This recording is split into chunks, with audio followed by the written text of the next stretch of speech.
রাজধানীর মিরপুর ১ নম্বর প্রধান সড়ক রাস্তা দখল করে চলছে অবৈধ লেগুনার অবাধ দাপট, নেই ফিটনেস, রোড পারমিট কিংবা চালকের বৈধ লাইসেন্স। প্রতিদিন হাজারো যাত্রীর জীবনের ঝুঁকি নিয়ে চলাচল করছে এসব যানবাহনে। যাত্রীরা বলছেন, সরকার বদল ঘটলেও এসব লেগুনার ব্যবস্থাপনায় কোনো পরিবর্তন আসেনি। স্থানীয় মালিক সমিতির ব্যানারে চলছে এইসব লেগুনা। যে মালিক সমিতির নেই কোনো বৈধতা, বিনিময়ে চালকদের গুনতে হচ্ছে মোটা অঙ্কের টাকা। বিগত সরকারের সময় এসব চাঁদার সংক্ষিপ্ত নাম ছিল জিপি। সরকার পরিবর্তনের পর সেটি জিপি থেকে রাস্তার খরচে পরিণত হয়েছে। স্থানভেদে প্রতিদিন লেগুনা থেকে ২০০ থেকে ৩০০ টাকা পর্যন্ত চাঁদা তোলা হয়।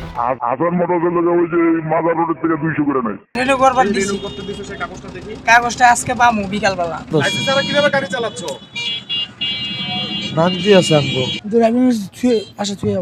ড্রাইভিং লাইসেন্স বানাইতে দিছি, পামু কিছুদিন পরে পামু। লেগুনা চালাইতে তো লাইসেন্স লাগে না, পিছি বলাবেন না চালায়। হাসান মোটরস এর ব্যানারে প্রতিদিন মিরপুর ১ থেকে মাজার রোড পর্যন্ত চলে ৩০টি লেগুনা। প্রতিটি গাড়ির জমা ১,০০০ টাকা, যা দিতে হয় সরাসরি মালিককে। আরও আছে ২০০ টাকা রাস্তার খরচ বাবদ। এই টাকা চলে যায় মালিক সমিতির কাছে। ভালো ড্রাইভার আমাদের পেশায় কম থাকে, যারা মাদকাসক্ত, যারা দুর্বল, যারা অন্য পেশায় যাইতে পারে না, ওরা মূলত লেগুনা চালায়। প্রত্যাশা পরিবহন এই ব্যানারে শাহ আলী মার্কেট থেকে আমিন বাজার পর্যন্ত প্রতিদিন আপ ডাউন করে ১৫টি লেগুনা। এখানের রাস্তার খরচ অন্য এলাকার চেয়ে কিছুটা বেশি। রাস্তায় চাকা গড়ালেই মালিকের জমার বাইরে আরো ২৫০ টাকা দিতে হয় কথিত লাইনম্যানদের কাছে। মালিক করতে কিছু দিয়ে আর বেতন মতন লয়, কোনো কোনো নেতা কর্মী নাই, মালিক দিয়ে চালাই।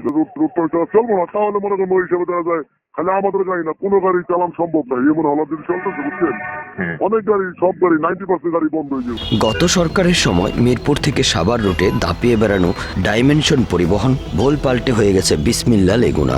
এই ব্যানারে এখন প্রতিদিন গড়ে ৩৫টি লেগুনা আপ ডাউন করে এই রুটে। এখানেও লেগুনা প্রতি মালিক সমিতির নামে দিতে হয় ২০০ টাকার চাঁদা। মিরপুর ১ শাহ আলী মার্কেটের সামনে থেকে পর্বত হল পর্যন্ত লেগুনা পরিচালনা করে এপার ওপার ব্যানারে। প্রতিদিন গড়ে চলে ৫০টি লেগুনা। রাস্তার খরচ বাবদ এখানে গুনতে হয় অতিরিক্ত ২০০ টাকা। মিরপুর ১ থেকে বিভিন্ন এলাকায় চলাচল করা এ ধরনের ৭টি রুট রয়েছে, যেখানে প্রতিদিন গড়ে ৫০,০০০ এবং মাসে গড়ে ১৫ লক্ষ টাকা চাঁদা আদায় করা হয়। এবার আসি কারা তুলছেন এসব চাঁদার অর্থ। শুরুতেই জানা যাক মিরপুর ১ শাহ আলী মার্কেটের সামনে পর্বত হলের রুটের খবর। এই রুটে মালিক সমিতির হয়ে টাকা তোলে Ahmed syndicate. Mirpur ১ number traffic বক্সের সামনে থেকে মাজার রোড এই রুটে টাকা তোলার দায়িত্বে আছেন কাশেমের নেতৃত্বে লালকুটির শাহিন। শাহ আলী মার্কেটের প্রিন্স বেকারির সামনে থেকে আমিন বাজার পর্যন্ত রুটের দায়িত্বে সিরাজ ও মমিন। মিরপুর ১ নম্বরের দায়িত্বে আছেন ২ স্বপনের বাহিনী। মিরপুর ১ মিতালি মার্কেটের সামনে থেকে সাভার চারাবাগ এই রুটের দায়িত্বে আছেন ইসমাইল হুজুর।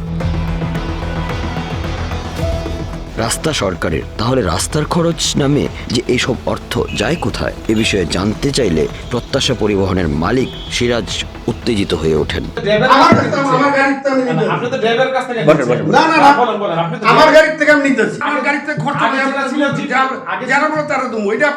সবাই মিলে মিটিং করা হয়েছে যে এত টাকা খরচা বাবদ পরে এই টাকাটা আমার গাড়ি থেকে আমার ড্রাইভার থেকে নিয়ে নেন।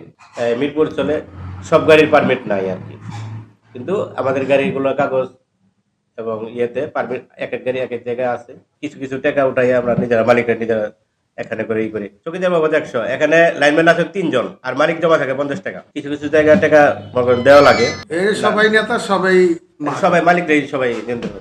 স্থানীয়রা জানায় মালিক সমিতির নামে এসব খরচ কয়েকটি ভাগে ভাগ করা হয়ে যায়, যার একটি অংশ মালিক সমিতির নেতারা, একটি অংশ ট্রাফিক পুলিশ, স্থানীয় থানা পুলিশ এবং একটি অংশ চলে যায় স্থানীয় রাজনৈতিক নেতাদের কাছে।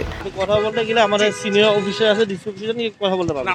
দেখেন এই যে কিভাবে দেখেন এই যে আপনি সকল ইনফরমেশনটা আপনাদের ওইখান থেকে পাবেন। অভিযোগের বিষয়ে জানতে পর্বত এবং গাবতলী এলাকার ট্রাফিক ইন্সপেক্টরের সঙ্গে যোগাযোগ করা হলে তিনি মন্তব্য করতে রাজি হননি। লেগুনা, তারপরে যে ব্যাকফোর্ড, যে বালুর যে গাড়িগুলো, এগুলো নিয়ে রিপোর্ট করে দেন। রিপোর্ট করে দিব। হ্যাঁ হ্যাঁ 100বার। এই টিআই মাহফুজের বিষয়ে আরও বেশ কিছু অভিযোগ রয়েছে, সে বিষয়ে চোখ রাখুন পরবর্তী পর্বে। SMR শহীদ, মিরপুর, ঢাকা, বাংলা অ্যাফেয়ার্স।